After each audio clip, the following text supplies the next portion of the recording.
Jim, we had a conversation this morning, about 2 hours. We talked about your business, but we really need to drill down on it now. So I know where you are.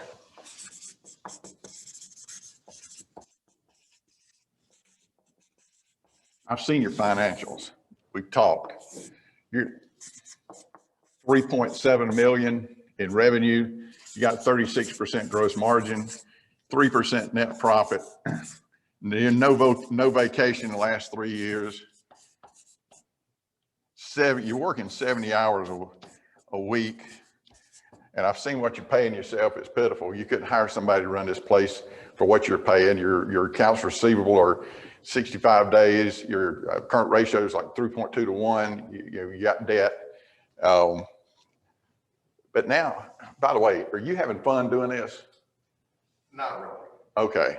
I mean, we discussed this morning the need for us to be totally honest and transparent in order to create the value for you that you're looking for. I'm gonna need your help down on this end though, Jim.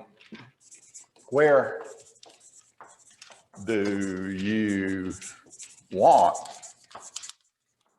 to be? Let's just kind of track those numbers down there. What's your sales? 5.5 million. Okay. 5,500,000. Okay. What about your gross margin? 40%. 40%. All right, good. And net profit? 10%. Okay. What else we got down there? Well, I'd like to get some vacation time in. Okay, how much? 3 weeks. 3 weeks? And how many hours a week would you like to be putting in here? Well, I'd like to get down to about 30 hours a week. Okay. Would you like to just get up every Monday morning in anticipation of being able to go to work? Oh, that'd be awesome. Okay. And buried in all these numbers are all the other things about your debt ratio and those sorts of things. But Jim, tell me, as a business owner, you're responsible for the results here. How are you going to get down here? Let's say 5 years out. I wish I knew. Okay. May I propose that it takes a bridge? Okay. And the first section of that bridge, it's called a strategic plan.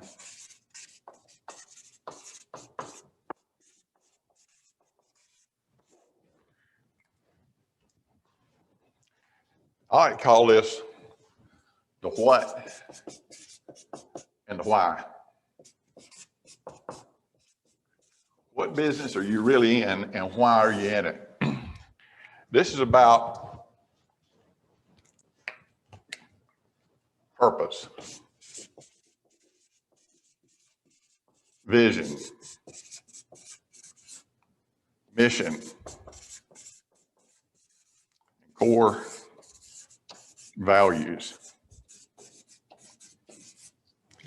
Now, God blessed me with an ability to sort of take complex issues and make them kitchen table simple. So I've got today a hammer. Jim, what's the purpose of a hammer? Drive nails. Okay. And let me just say that a purpose statement differs from any of these others in 2 respects. And honestly, if you went out to Barnes & Noble and bought 10 books on strategic planning, you're going to come up with 12 different definitions of these words. And as a management consultant coach, it just frustrated me to the point several years ago, I decided I was going to wrestle it to the ground for me. So the definitions I'm using this morning are what I came up with. But the 2 distinctives of a purpose statement is, number 1, purpose never changes. And number 2, it's never completely realized. So will the purpose of this hammer ever change, Jim? No. Okay. Will this one hammer drive every nail that's ever been created? No. Okay, good. Now, I've got this little finish that I could use to put up your wife's expensive crown molding, and you and I are both going to be in the doghouse. Okay? Because I've got this little air hammer that's designed to put up expensive crown molding. on the other end of the spectrum, I've got this spike. Now I could pound on it half a day, you know, and finally get it in that landscape timber out in your backyard. But Jim, I've got a 2-pound hammer here that will make a lot quicker work out of it. Agreed? I agree. Okay. So the question for you this morning is, what's the purpose of this hammer? It's a 22-ounce framing claw hammer. Now, sometimes I'll drag business owners through the weeds, but you've been very cooperative this morning, so I'm just going to cut to the chase for you. The purpose of this hammer is to drive 16 penny nails into 2-inch number 2 pine. That's what framing is. 2x4s, 2x6s, 2x8s, 10s. And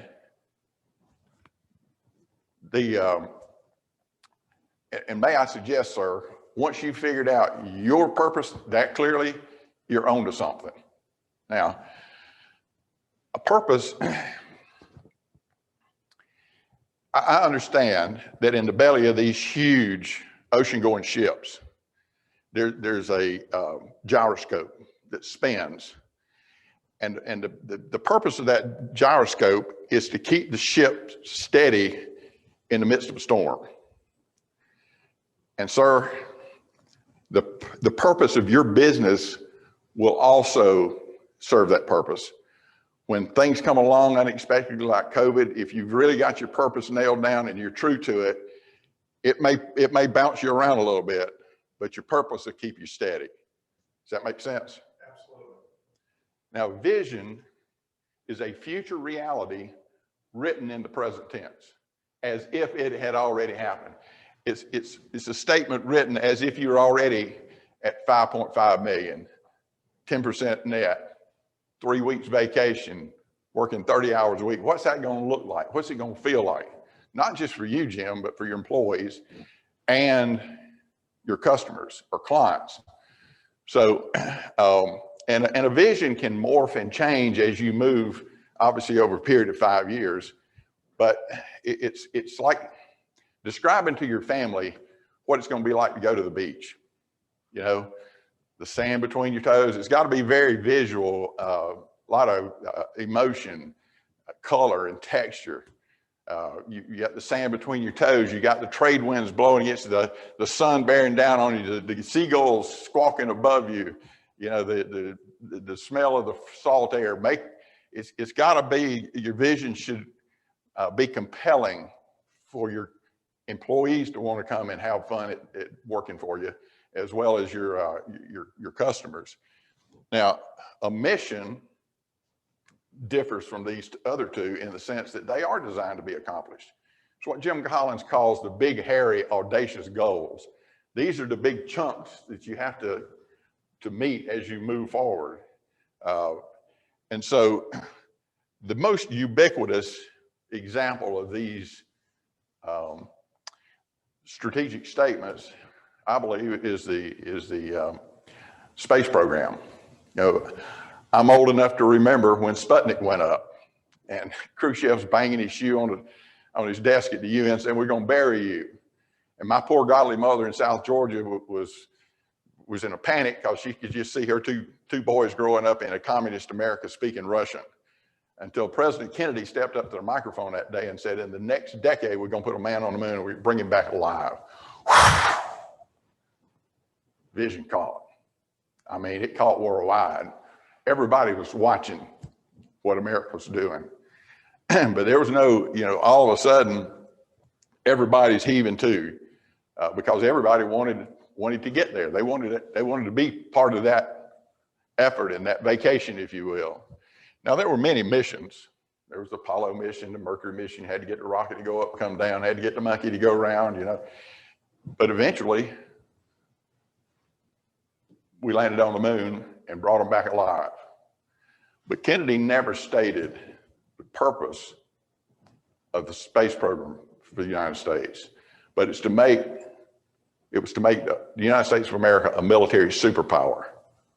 Now, Jim, I don't want to get political on you here, but should that ever change, should America ever decide it's okay for us to be a secondary military power, never change. will people of the world get to love America so we no longer even need a military? No. No. So in the context of the space program, that's how these all fit together. Now, the core values are the non-negotiables in your life. I mean, let's just be real, Jim. In a privately held company, family-owned business, the guy that owns the business, it's his core values that are going to permeate the business.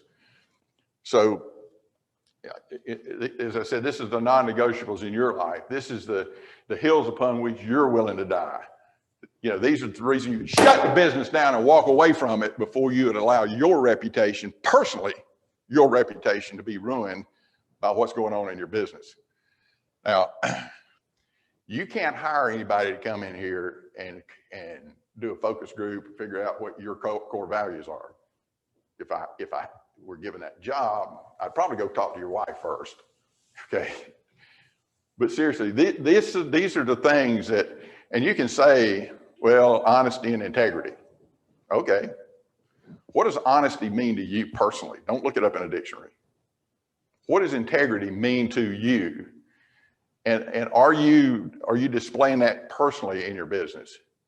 Because you can write anything on a chart, put it on a wall, but if it's not part of who you are, it's really not a core value. And you may have a lot of values. You may value thrift, but you're not going to fire somebody because they wasted a little paint out back. You may value punctuality, but you're not going to fire somebody for coming in 5 minutes late. So you're not going to have a lot, 3, maybe 5 if you want to stretch it, of things, as I said, hills upon which you're willing to die, the non-negotiables. And I know, and this section of the bridge is part of the organizational level, the board of directors level, to determine these things. And in the scheme of things, this really becomes your DNA. And it's out of it, and a lot of business owners think this is esoteric or academic, but out of this flow your best marketing. Does that make sense? Absolutely. Okay. The next section of the bridge is called tactical plan.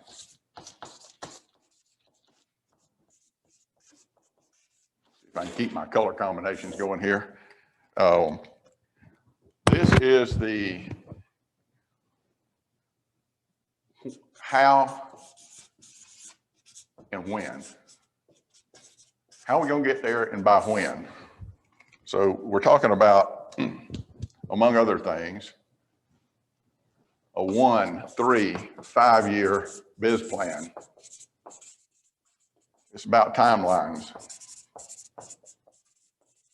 schedules, goals, objectives.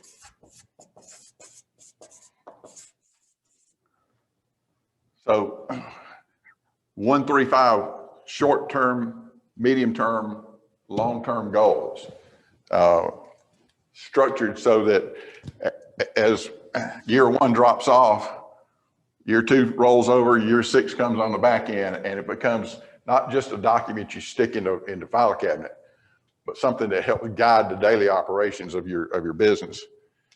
The next section of the bridge, you got to have some people.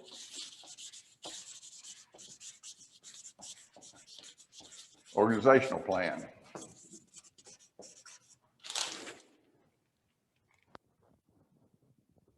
This is obviously the who. You remember in high school, grade school, they talked about the 7 serving men, who, what, when, where, how, and how much. So in organizational plan, and Jim, a lot of small business owners kind of foo-foo the whole idea of an organizational chart. But what I did with we're going to have a meeting with your employees this afternoon, and I'm going to ask them, who do they directly report to and who else gives them direction? And I'm gonna just suspect, based on the number of companies I've been in, tomorrow we're gonna see your organizational chart looks like a spider web, where everybody's telling everybody to do everything. And there's no clear lines, but I'll give you the benefit of the doubt. We'll wait and see how that pans out. But you need performance-based job descriptions, not to do this, do that, do something else, like we normally see. But every job should have 2 to 3 key performance indicators, so that job performance is no longer a subjective issue. Jim, I just like you. You know, you come over and have dinner at my house, so here's your 5% raise. You're not making your numbers, but here's your raise. Or Jim, you and I see we just on a different wavelength. You say good morning to me, just kind of ticks me off. So you're not getting a raise this year. All right. But hey, on a performance based, Jim, we don't see eye to eye, but by golly, you're making your numbers. So congratulations, here's your 5% raise. And by the way, would you do me a favor? Next time we have a staff meeting, would you take time on our meeting to explain to the rest of the team how you get to your numbers? Would you do that for me? How does that make you feel? I mean, even though we're not, kind of personally attached, the performance-based key performance indicators by position, by employee, takes that whole thing off the shelf. So it makes it easier for family to work in the business and not be seen as being favored. So you got your employee handbook, all the rest is, but you got to be careful what you put in that handbook, because the judge could stand up and read it back to you. Safety manual, standard operating procedures, all HR good stuff. Then the next one is the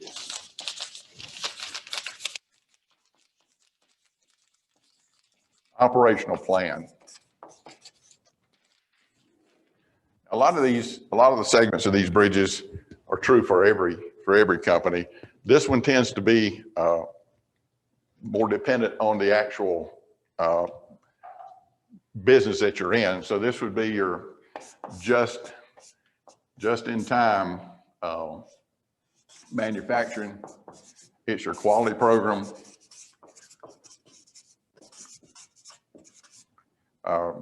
It's your inventory control, job costing and monitoring,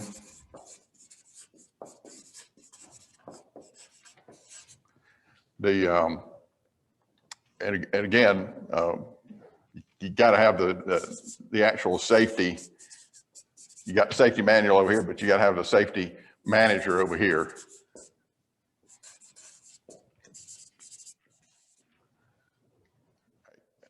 After the operational plan, you got to have a marketing plan.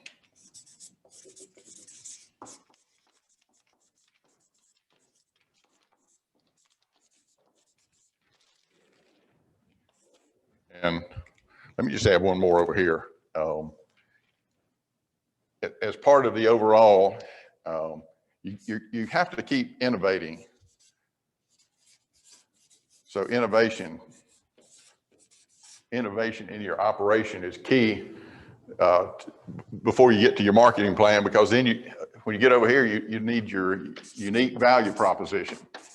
And if you don't have something that's better, quicker, faster, stronger, then you better if you're just like everybody else, you better get ready to cut your prices.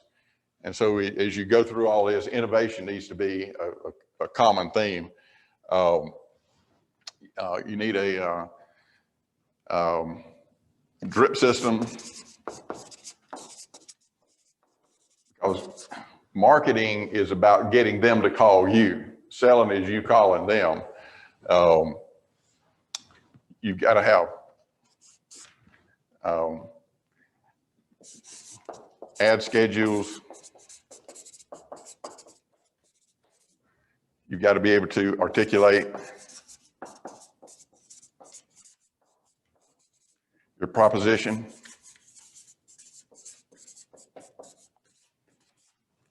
And then we get into sales plan. And marketing,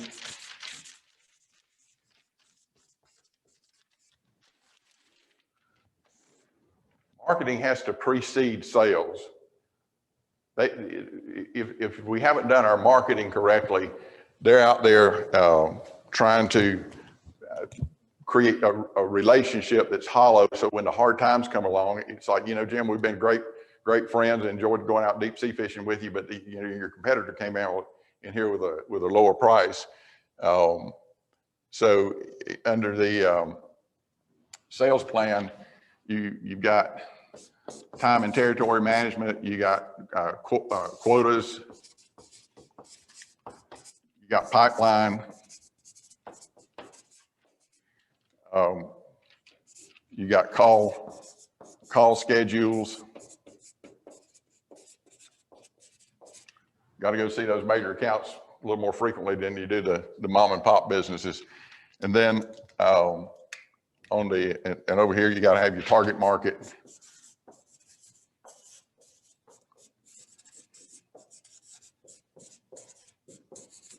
And you may need more than one marketing plan. Usually if I say you got a marketing plan, well, how many do you have? You're selling to retail. You're selling to residential and commercial. So you got to subdivide that for them. Then finally, in the financial plan.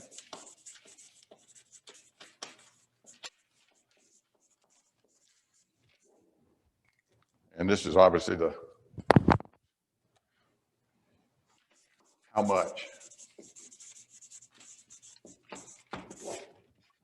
Now, Jim, you got your three-legged stool. You got your P&L. You got your balance sheet, which you don't understand. You know the PL, right? Telephone, $600, got it. Got it.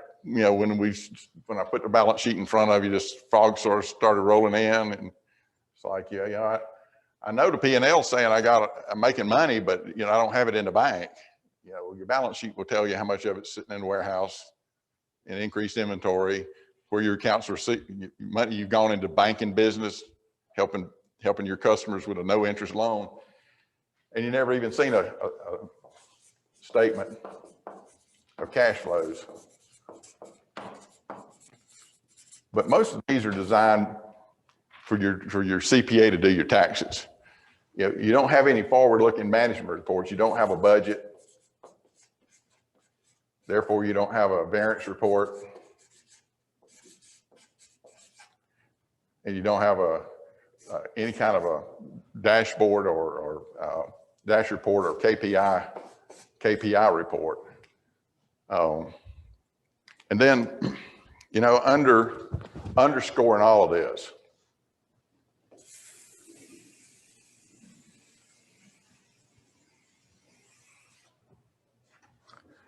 there's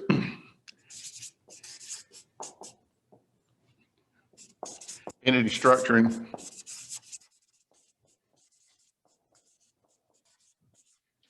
asset protection,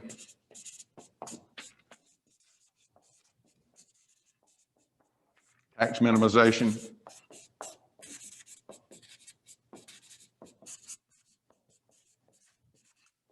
exit strategy,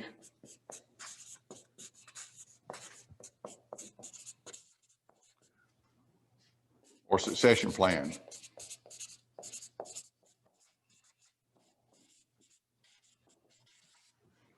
Now,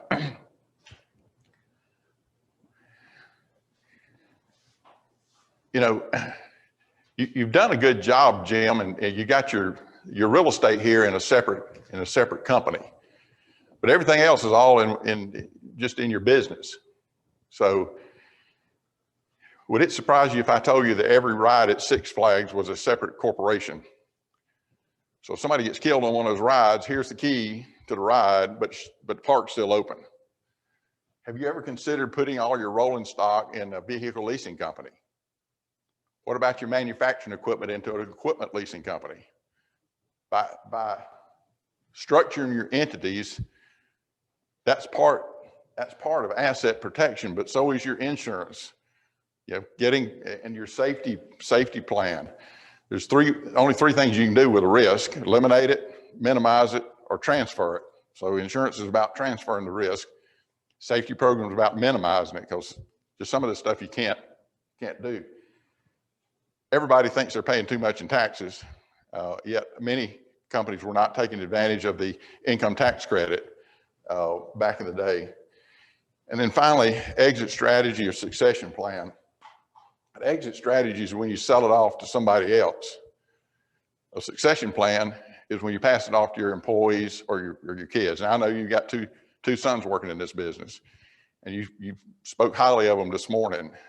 You know, I've talked to one of them, and I said, "So what's your plan for running this business?" He's like, "You know, I've watched my daddy burn himself out here. I'm not sure I really want it." So Jim, let me just suggest, sir, that the best exit strategy or succession plan is a company structured to run without the daily oversight of its owner. Any questions? Thank you.